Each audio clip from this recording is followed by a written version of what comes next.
members of the delegations of the College of Medicine from South Africa and from other areas of the world, presidents of Royal Colleges of UK and ACGME, country representative of WHO and other countries including Sri Lanka and Nepal, including the Health Minister of Afghanistan, distinguished and eminent medical educationists, practitioners, CPSP fellows and counselors, members of the medical profession, ladies and gentlemen, Assalamu alaikum.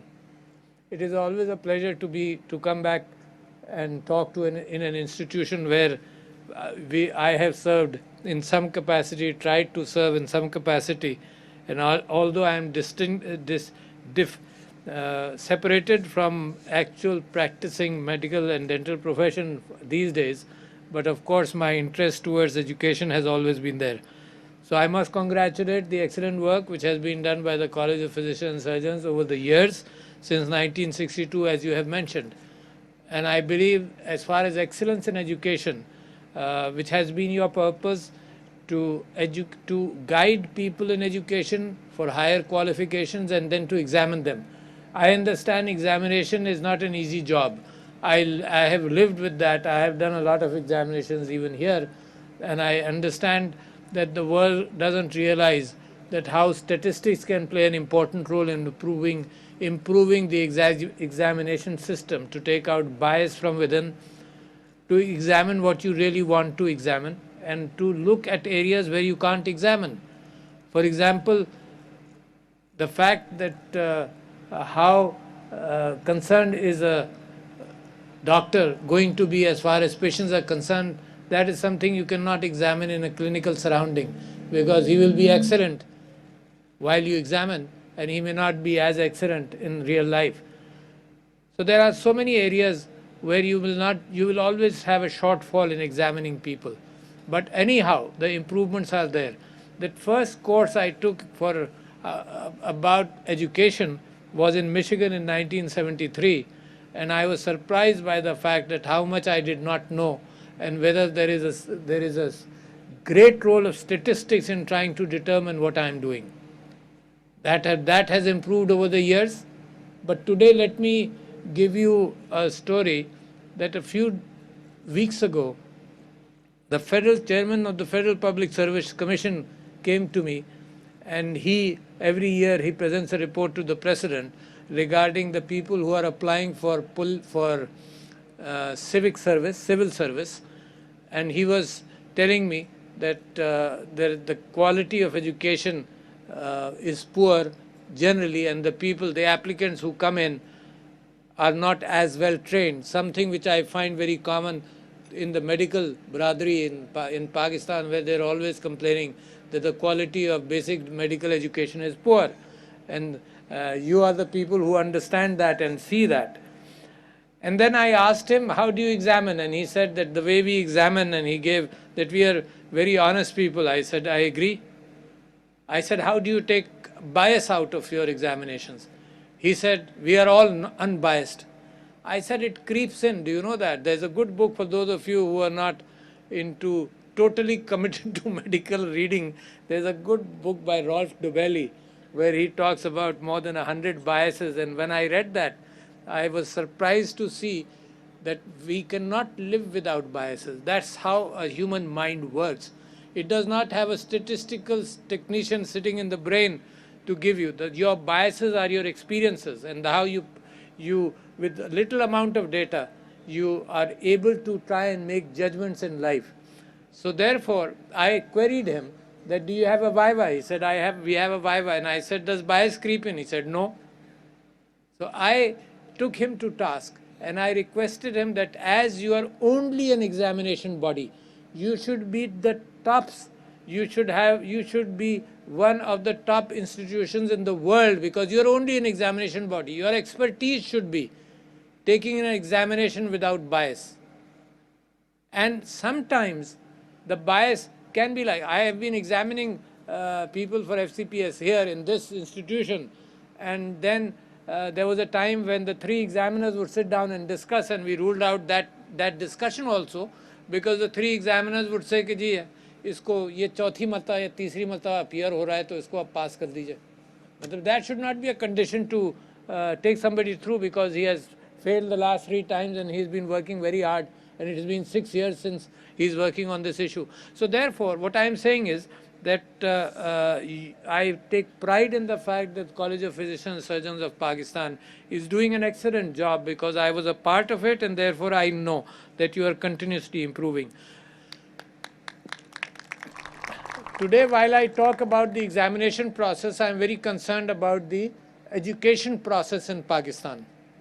And I am very concerned. One of the primary things we found out in FCPS education and the passing percentage of students who appeared was the fact that those who had passed would always raise the barrier as high as their own knowledge. And therefore, in Urdu we used to say कि जब कमरे के अंदर आ गए तो फिर अब चटखनी लगा दी, दूसरों को अंदर आने नहीं देना.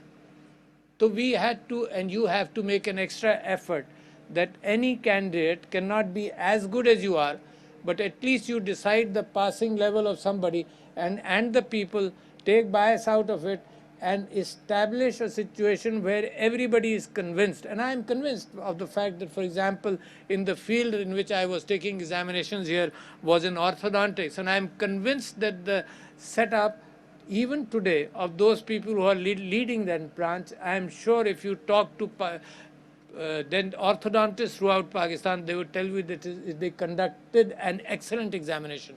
And I don't know about other fields, but I believe that all the fields you are examining are good and up to the level where any foreign institution, you can match any, and sometimes you can excel.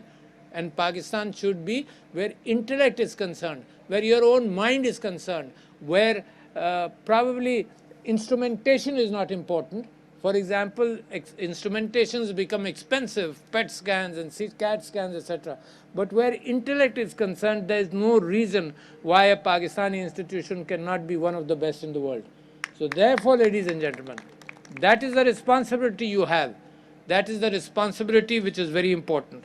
Now let me talk about another area which I find of great concern in Pakistan, is the fact that all of you, all the grey-haired people like me here, sitting here, went through an education system where you had to memorize things.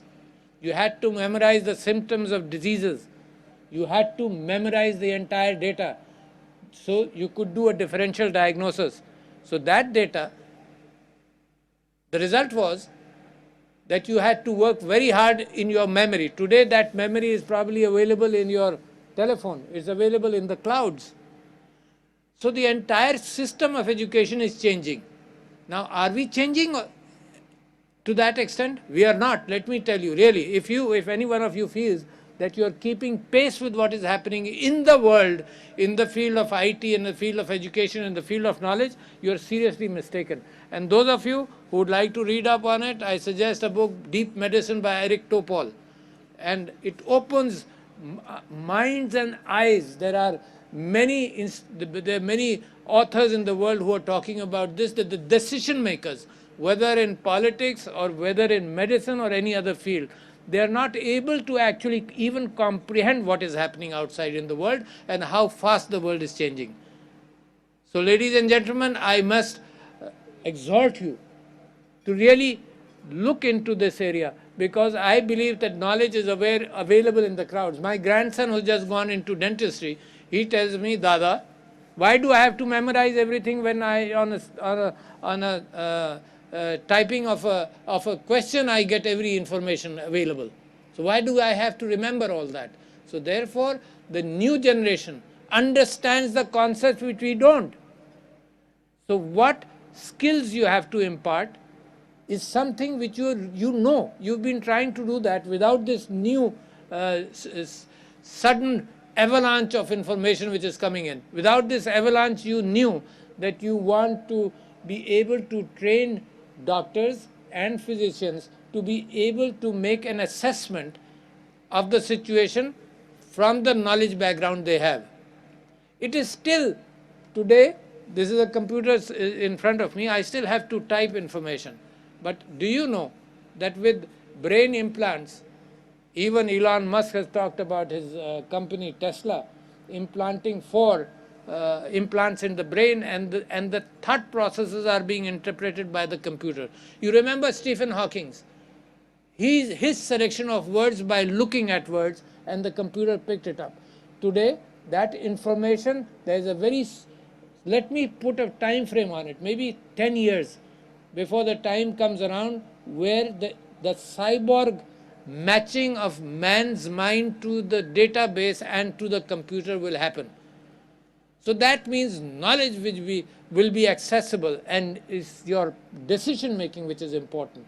Even today, what is happening in a number of areas, for example, some of you may be aware, because it may be your field, that we considered writing of dissertations as a primary factor in College of Physicians and Surgeons in an FCPS, and today it is quite possible that a lot of writing tools are available. For example, GPT-3. If you've not read about GPT-3, scientific articles can be written to a level of excellence which is not humanly possible. In fact, it is sometimes even better. So how can you recognize it? We used to have a program in understanding that if somebody has written a thesis, he has copied it from here, he has copied it from there, therefore there was an assessment whether he did his own original work or he copied things. But today, that is being done by the computer. A very simple GPT chat tool has been released only about a month ago, but that is a simpler tool compared to GPT-3. So therefore, your future in assessment of written things is going to be challenged also. So your future, you have to accept. For example, in radiology, the fact of pattern recognition, a lot of you understand that. Face recognition, pattern recognition is the specialty of artificial intelligence. From face recognition and pattern recognition, radiologists might see 100,000 X-rays physically, but there are millions of X-rays which pattern recognition and AI has brought into it, and therefore radiology, you may have missed certain points in the X-ray. For example, you're looking for something. AI radiology has exceeded radiological skills. So that means, is the radiologist out of a job? No. His skill levels will go higher. His interventional radiology, I'm just using an example of radiology. His interventional radiology will be still a very important factor. But IT के फ़रोग़ से मालूमात आमद तक रसाई आसान होगी। इलाज Malji research के तनाजुर में शोबे तिब बड़ी अहमियत का हामिल है। मेडिकल एजुकेशन के आलमी मयार से मुताबिकत यकीनी बनाना इंतहाई अहम है। सदर ममलकत डॉक्टर आरिफ अलवी कराची में college of physicians and surgeons of Pakistan की बैनुल अक़वामी कॉन्फ्रेंस से खिताब कर रहे हैं। और नाज़रीन, ये थी PTV ताज़ा तरीन।